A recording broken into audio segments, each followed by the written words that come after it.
Hello, hello, hello, my friends. Welcome to a special episode about rug hooking and about spinning yarn. Yes, my name is Doug, and I'm coming to you from the beautiful desert of Albuquerque in New Mexico. You have seen my bird rug before. I have been working on it for quite some time, and this is a rug hooking project that I have started many years ago, and the goal was to turn an art piece by my son that he did in, I think, in 7th grade in school, and now he is 26, so you can imagine that's been a long time ago. But I wanted to turn this beautiful pastel painting of I think it was a falcon. Was it a hawk? I don't know. I think a falcon. Yeah, so I wanted to turn that into a rug, and the original painting that he did was a square, but I wanted to turn it into a rectangle that can serve as a, what's the word where you put it in front of your bed? Well, you're probably yelling the word at me. Well, long story short, you've seen me working on this before, and I have finally finished all the hooking, so which makes me super happy. And here it is. But this is like, it's a little bit like weaving in the ends in a knitted project because there's still work to do. Can you see? Yeah, I'm so happy about this. So the original, you know what? I'm just gonna get it and show you. Hold on. This is in fact the original pastel art that he did. And you see that it is some elements were used for the rug, like a giant leaf, the flower, and the style of the background, kind of like a variety of leaves, and to give this jungle impression. But in the end, of course, I dropped the writing on the edge and also those corner elements. Yeah. And I am happy to bring this to an end. And in case you wonder, how do you finish a hooked rug? And there's a variety of techniques that can be used, and the main ones would be really to tuck the edge under and finish with a tape, an applied tape to the bottom. What's the term? Twill, maybe? But I think what I will do, but in fact I will also consult with my former rug hooking teacher, Kathy, so I will talk to her and ask her if that's what she thinks I should do. I'm gonna whip the edge, which means it is cut down a little bit more, and then of course you need to, I'm gonna zigzag the end of the fabric then so it doesn't fray. I do that on my sewing machine, and then on the corners, you cut the corners at an angle, but not too close, yet again, to your hooked work. And then you whip with yarn. That has to be, of course, coarse and not what I use for knitting. Nothing that is soft, but it needs to be a durable yarn. And I have three options. I think I have a blue, I have another shade of red, and I have an off-white that of course I could over dye in any color, but I haven't made up my mind yet what I'm gonna do. I think first I'm gonna really like finish the edge, and then I'm gonna do the sewing, you know, the cutting and the sewing, and then I'm gonna decide on the color. What you may be interested in, you may say, oh, why are you rolling it upward? Yes, that is the way it's done. You do roll it upward, and then you also stitch upward. Your needle comes around to the top from the back. Excuse me. So stitch in close to the hooked, right by the hooked fabric, and then come out and go around, and it's called whipping. Yep, that's it. Excited about it. As always, you know, I'm always excited about the things that I do. And now let's talk spinning. My wonderful wheel that I use exclusively is my Landrum Saxony. I do spin usually a 2-ply yarn, and I don't do Navajo plying, and I spin in a long backward draw. If I find the little video I took a while ago, I'm going to put it in right now.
I have started probably about 4 weeks ago digging into my fiber stash, and I had not used my drum carder in a long time, but I had done a little bit of rearranging in the house in the course of the my kids being back home, especially my son moving in. So we moved a sofa into our bedroom, and there was a little table with the drum carder, so that went in the other room. And so I thought, hey, drum carder, I haven't used you in a long time, so let's do some carding.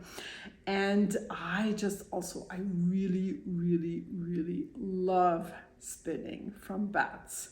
So the first skeins that I ended up spinning before the Tour de Fleece, all of these were spun from bats. And I don't even know how many bats I had, but I divided them in two halves or split them somehow. And so my bats are about this wide and maybe this long. And so I pull off strips from the bats, and then I spin those, like I said, usually in a more or less long backward draw. But I don't do this anymore. I used to do that. I don't know. I find this very soothing, and that it works for me. And it works well for spinning from bats. And these are the skeins that I spun, and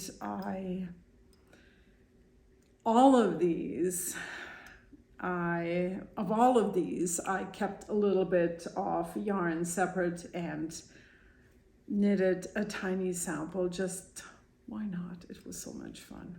I like knitting up little sample squares, and I love seeing how the yarn knits up.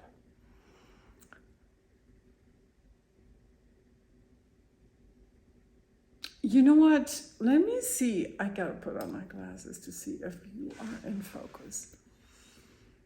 Yes, you are.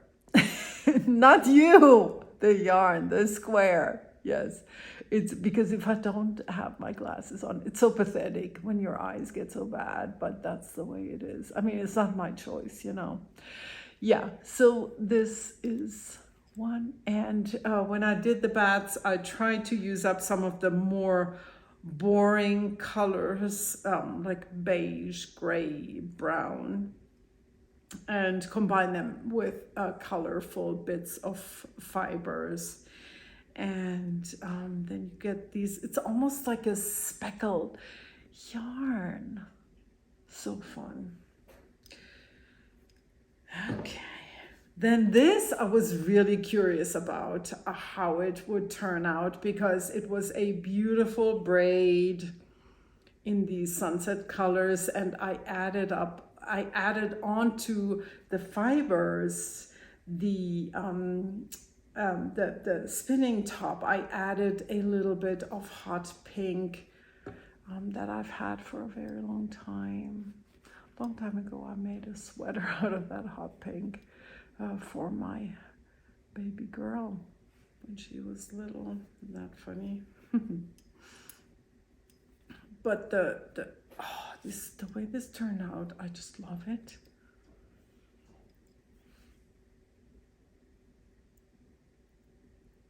Can you see what I mean? That it's like speckled yarn, because it just changes all the time and you never know what's coming in the next stitch. So pretty.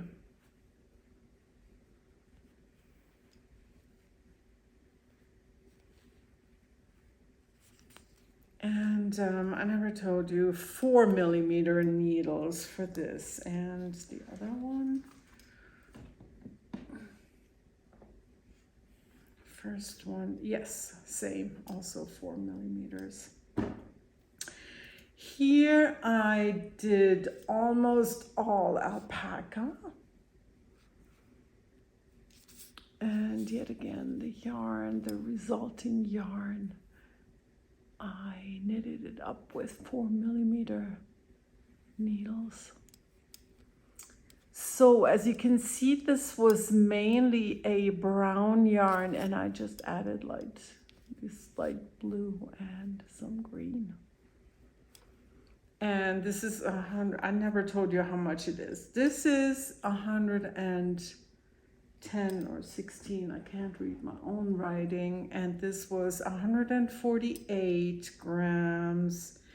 And this one was 84 grams. So I know I'm going to be able to get 2 pairs of fingerless mitts. This one might be a little bit tight. Yeah, but that's what one pair takes about 50 grams of yarn.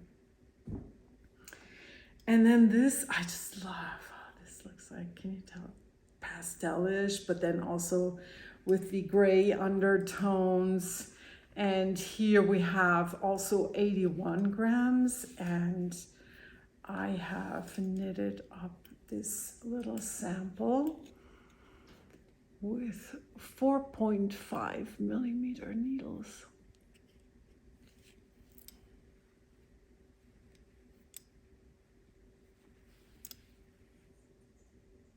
Yeah, I've just loved knitting up these little swatches because it's so hard to imagine how your knitted fabric is going to look like. So I've really enjoyed doing this, and I mean,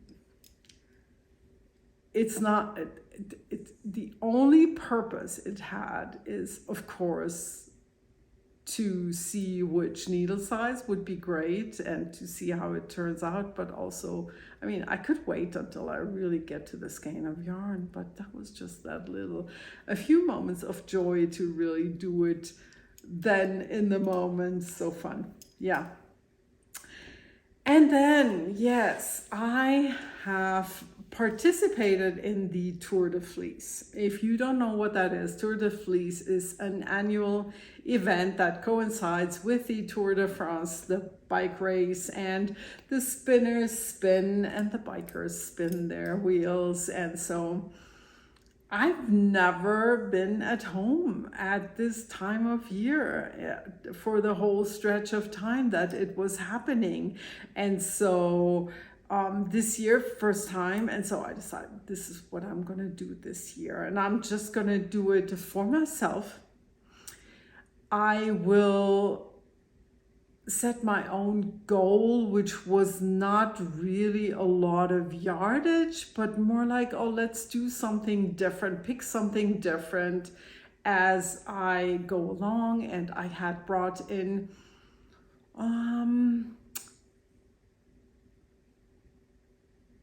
I think it was 2 bins of fibers, where I just thought I'm going to see how much I can get done. And I am thinking that maybe in the end of this episode, I will show you what I have not yet spun up, because we all like to look at stash, right? It's always fun to see what people have, or at least I like to see it, and I thought maybe you will also enjoy it.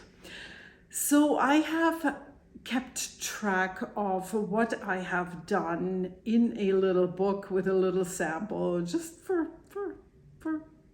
funsies. But while I was spinning, of course, I also put a label on my skein of yarn with the information, like how it was spun. I mean, it's always 2-ply, like I said, but also then what was my fiber prep, and yeah, whatever, and who the dyer was, of course. Now let me, oh yes, okay. Let me see where I want to start off with. This was day 1.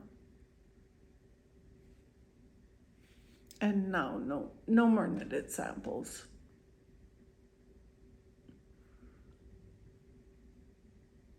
I'm checking if you're in focus. So in this case, I have I have 28 grams. This is wool alpaca silk, and I did Rolex that I pulled off the drum carder. So this was day 1. Do you want to see these in order? No, it doesn't matter, right? Oh, this is in order. This is by Matt Dye Works, my local peeps, and it's a Romney Suffolk blend, and I got 113 grams and 209 yards. Let's see if I can find number 3. What's next?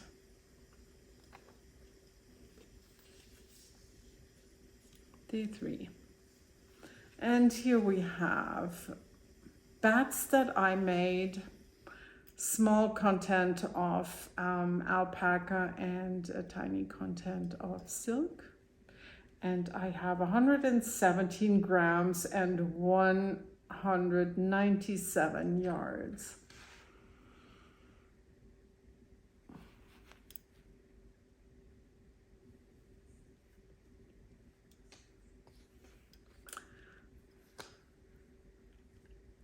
Day 4.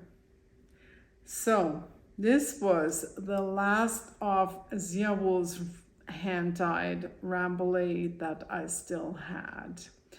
And I had sourced this locally, and I had the fibers processed by Zeilingers in Michigan, who have since shut their doors for good. So like I said, this was the last of the hand-dyed fibers, dyed by me and dyed a few years ago. This was day 4. Yeah, that was bittersweet to spin this, I must say, because I've always really liked working with these fibers. They have a lot of crimp, and thus the resulting yarn has a lot of elasticity. If you've been around, you may remember me giving demonstrations here on the podcast. So that was, now I am trying to sort them by days.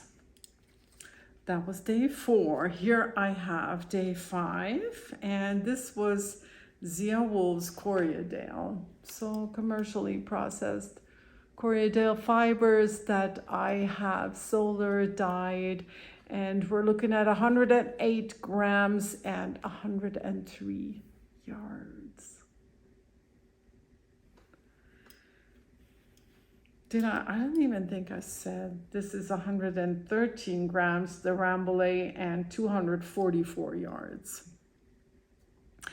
By the way, a lot of people spin while they watch the Tour de France.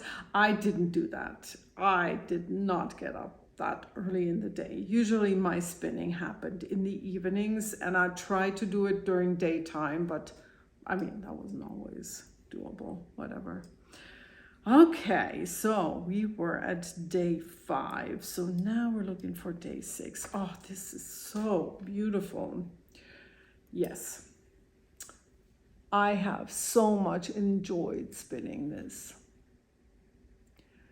This was a heathered BFL. BFL is a blue-faced Leicester fiber, a sheep, the kind of sheep, a sheep. What I want to say brand, but of course it's not a brand. Breed is the word I'm looking for. And this was dyed by Greenwood Fiber Works, and I think I got that in Utah. I want to say that braid. It's so pretty. Maybe in Moab. 115 grams and 159 yards. This was day 6.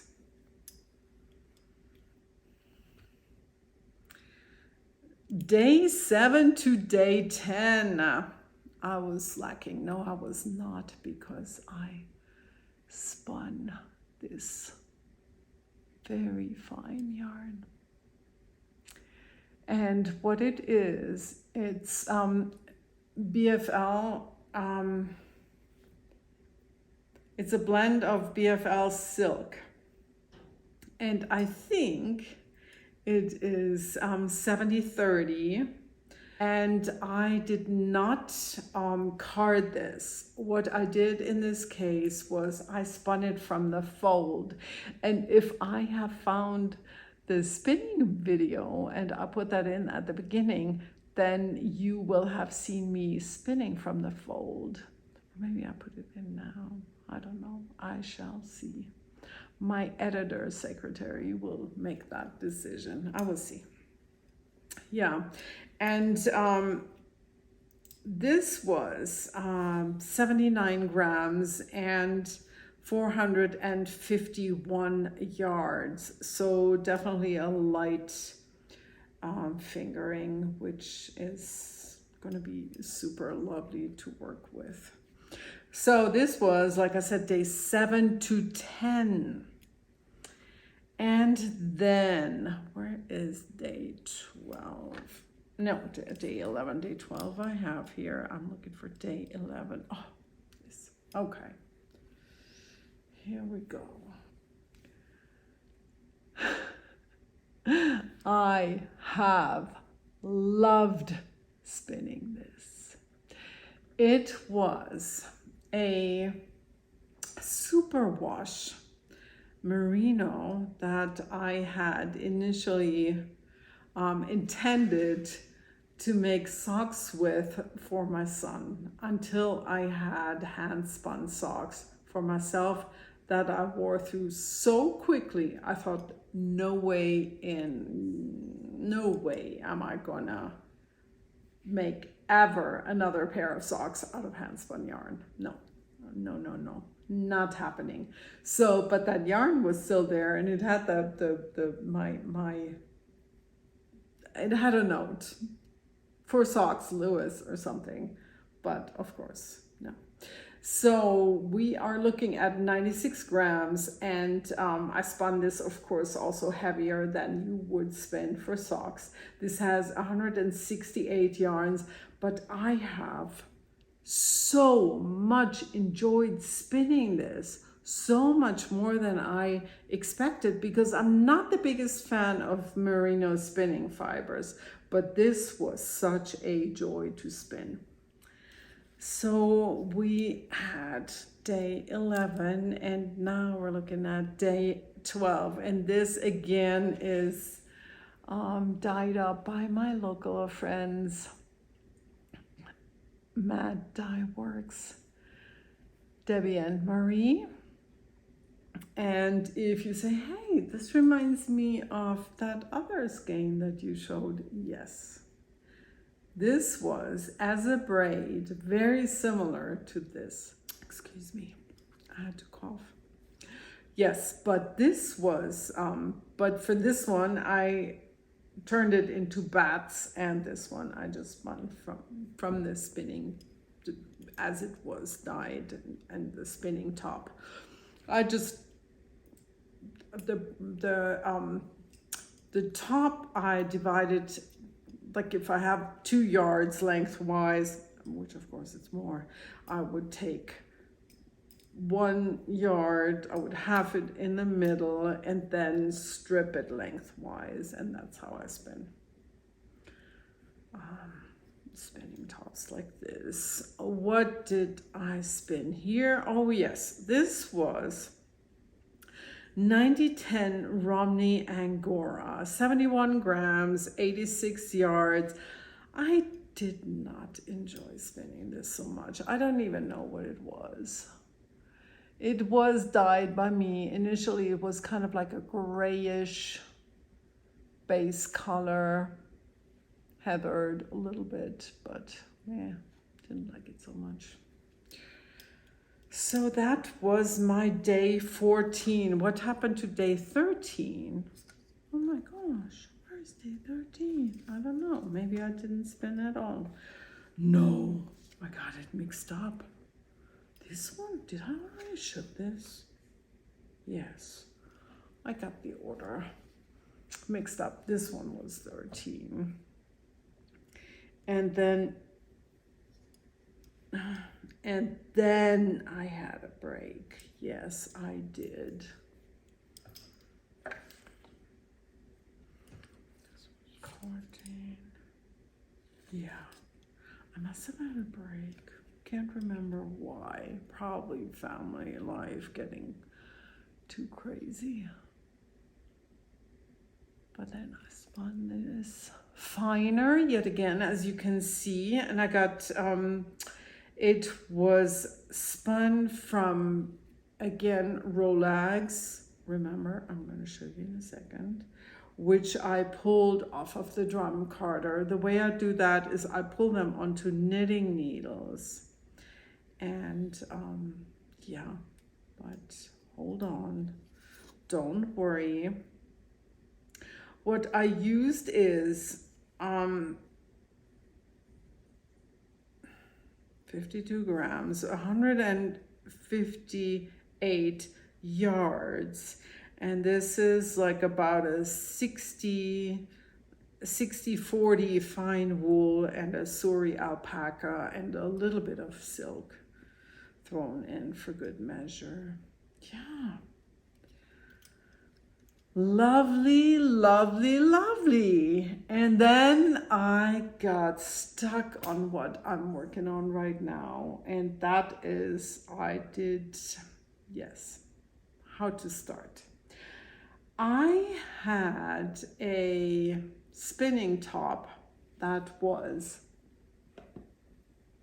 I cannot even tell you where I got it from.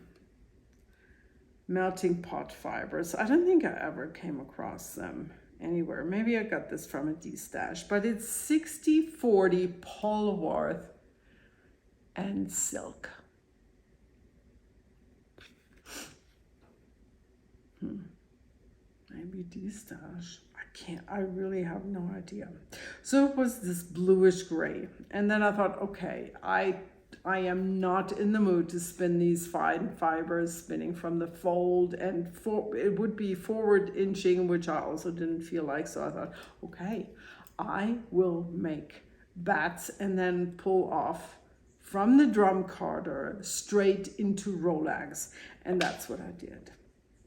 By the way, if you love spinning fibers, I have some commercial spinning fibers in the shop right now, but everything ships with some of these little Rolex that I still have some colorful ones that are in there with where I store the spinning fibers. And I had 4 ounces, but I also had some mystery fibers, which were fine fibers that were kind of like a mix of a hand-dyed variety, probably merino, definitely a fine fiber, that I threw in there occasionally. And if you look at the Rolex, you can see what there was. There was a dark purple, there was a pale green, there was a light blue, more shades of blue. And like I said, the original, or maybe I didn't say, the original spinning fibers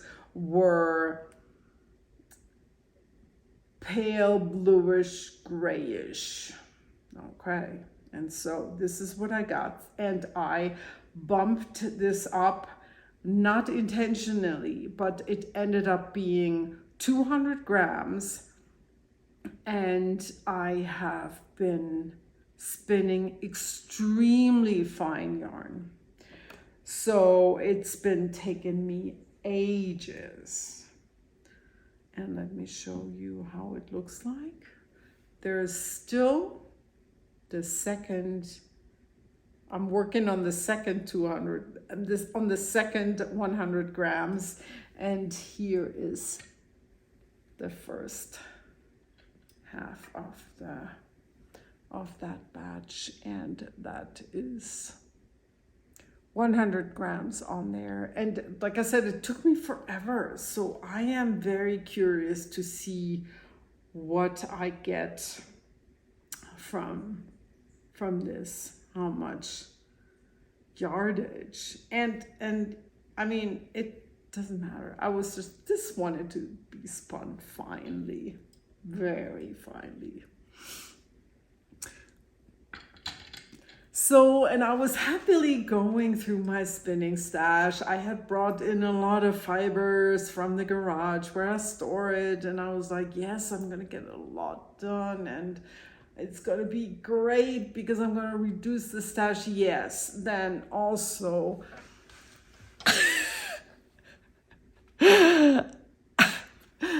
I will have a lot of new stash because I have new yarns.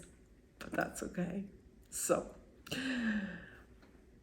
I was doing that, and I'm going to show you what's still left of what I thought I might spin during the fleece. But also, reducing stash. That was my mission.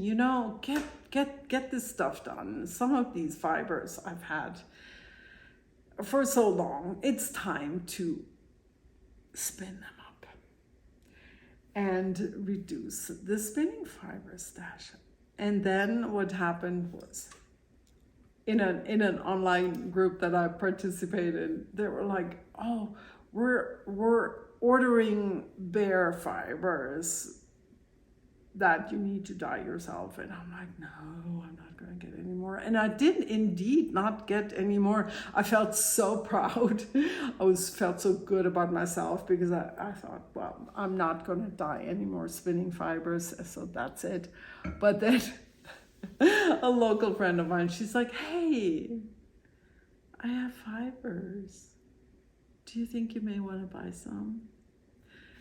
I was so lucky. My friend then gave them to me all for free. And I have been dyeing spinning fibers for myself. And I tried to dye them up a little bit more modeled the way in a similar technique as I did the superwash merino. I do not know what the fiber content is, but doesn't this look lovely? So let me go through these and show you everything I've spun. This is technically faulty because there were air bubbles everywhere where the white is, but do I care? No. A little more the same colorway. And then there's this. It could be BFL, I think. It doesn't feel merino fine, but it's also not like Corriedale or so. Yeah. More blue and green and blue because I love it. And then, oh, yes. Got more to spin. Yes, it was funny because all of this was white that my friend destashed. We had a booth at the destash event of the quilters, and I'm glad I got the spinning fibers beforehand, actually. And she was probably glad too because nobody was interested really in spinning fibers.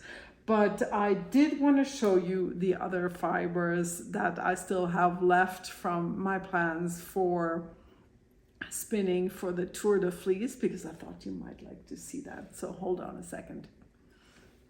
It is Flash Your Spinning Fibers stash time. So this is the funniest thing ever because she has destashed something that she probably bought from me many years ago before my business name was Zia Wools. And she said, you probably gave it to me and I probably didn't pay for it. Yeah, it's been so long ago, so I don't know. But this is yet again, what is it? Wensleydale. What? Where the heck did I get Wensleydale? That's funny. Oh, I did not do this. So I'm thinking maybe Mary worked with it and then she had some left over and cut it here, because that's a total no-no to cut spinning fibers with scissors. Yeah. So I got this one this was D-stash, and then all of these also D-stash that I got from my friend. And remember how I told you that was the last of my Rambouillet fibers? Look, what is this? Rambouillet. But this one was actually very, very early on, and it was processed differently than the other stuff. Then more 70-30 BFL silk. You may remember I showed you.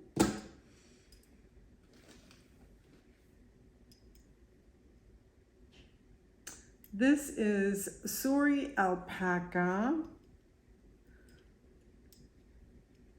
that I have dyed, and I used it to blend with other fibers on the drum carder.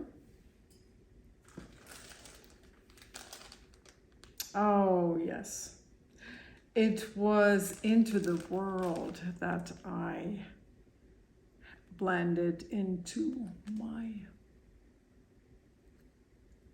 the yarn that I'm spinning right now with a Polworth silk.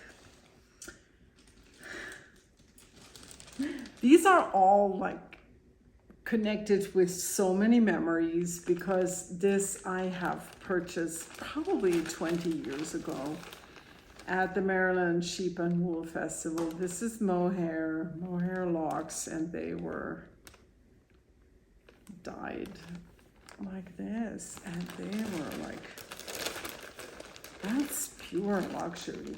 This was expensive stuff. I mean, what was expensive for me back then. Yeah, really high quality mohair. I got this in a D-stash from Paula, I believe, and this was Frabulous Fibers, a superwash merino bamboo blend, 60, 30, 10. Love the colors.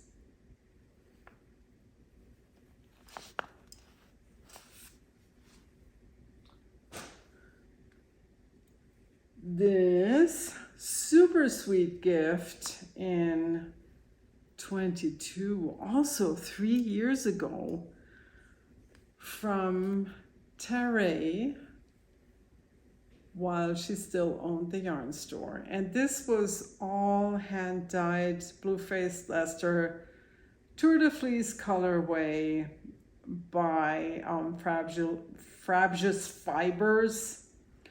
This was a lot. Oh, 8 ounces. Oh my Lord. Yes. That's going to be 8 ounces. That's almost a sweater quantity.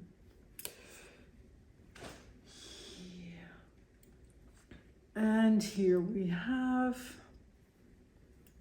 88 grams of 70-30 BFL silk dyed by me. And this was a sweet gift from a German friend from my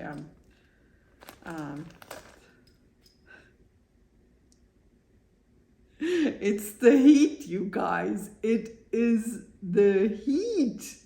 Ilona, dear Lord.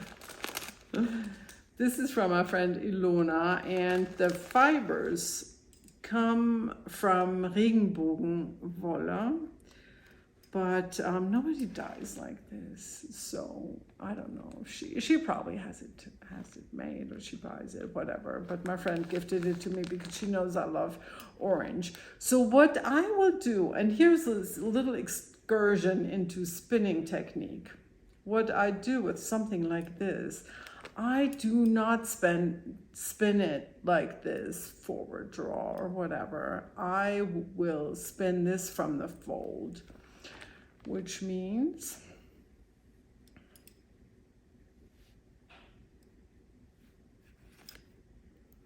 here it is. Look closely how the colors are lined up next to each other, which means in regards to spinning technique, if you spin forward, you mix up all the colors at the same time. However, when you spin from the fold, you spin orange after white, after pink, after purple, and whatever all there is. And it will result in a very, very different result. It will result in a different result. Yes, that was very elegantly phrased. Yes, and now comes the creme de la creme of my spinning fibers that I was hoping to get done. And yes. Oh, this is so funny. Oh my gosh, this is also greenwood fiber works. Oh my goodness, same as this. I just realized that when I saw the tag, the label. This is yak silk, and it is about 5 ounces. And she called the colorway Tiger Lily. It's hard to show. I don't want to get it out of the package. Isn't this glorious? The question is, how will I spin it up? I think what I'm gonna want is I'm gonna want it for a shawl, where then I can go with my yarn goes from the pink to the yellowish greenish. I mean, so I can preserve the color gradation, if you want to call it that. So I think I'm gonna split each color in half and spin it. And if for some reason I spin a different weight, then of course the 2 plies would overlap. I mean, the 2 colors would maybe not perfectly, most likely not perfectly line up. Does that make any sense to you? Probably only to a spinner, whatever. But that wouldn't bother me. We will see what happens. And then the finest of the finest, where I would always buy at Fiber Arts Fiesta. I would always buy from them. And that is Redfish Dye Works. It was actually one of my highlights that I was looking forward to every year. I mean, Fiber Arts Fiesta every 2 years. Every time we had the fiesta, I was looking forward to picking a new braid from Redfish Dye Works. But they weren't there last time. So this is the last one I have purchased, probably in 22, I would think. This is Pure Luxury 50/50 merino silk. Oh, I love it so much. Why is there a piece of a plant on there? Yeah. So glorious. And I have 2 more skeins that I spun in the past. that are already done. I mean, this is not an easy spin because the fibers are so slippery, but I already spun a little sample, and I'm sure, even though my secretary failed me and I have no idea which technique I used, I'm pretty sure this was spun from the fold. Yeah. I should knit with this little blip. Yeah, and if you think this is all my spinning fibers, you are wrong, because there are more outside. I don't know what I'm going to do next in regards to spinning. I'm definitely going to finish these guys. I'm excited to get this yarn done. Yeah. And this is it from me today. This big spinning episode with a little bit of rug hooking, and yeah. I would really like to know if you have participated in the Tour de Fleece and how you've done it. Are you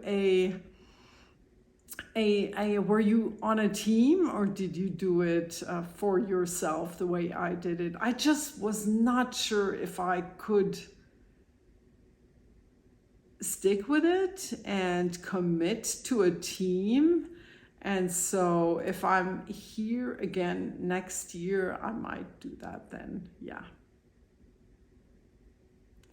Spin with a team. But that's, who knows if I'm going to be around here. Well, let me know what you did, if you did spinning for the Tour de Fleece. And until I see you again, happy knitting and happy spinning, of course.